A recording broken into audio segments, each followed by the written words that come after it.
Later that year that I was invited to take a team into Bosnia in the middle of the war. We rented a car, we drove up through snipers to get to the Christians who were from the three ethnic groups that had been fighting.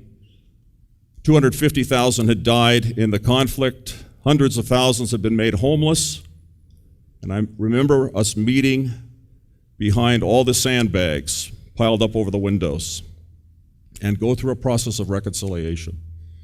And one Serb woman stood up with the tears streaming down her face, and she said, "Forgive us, Serbs, for what we have done to you Croats." And the Croats were so impacted, they stood up, three of them, and said, "No, we're worse than you Serbs." And those from a Muslim background who'd come to the Lord also stood up, and then they ran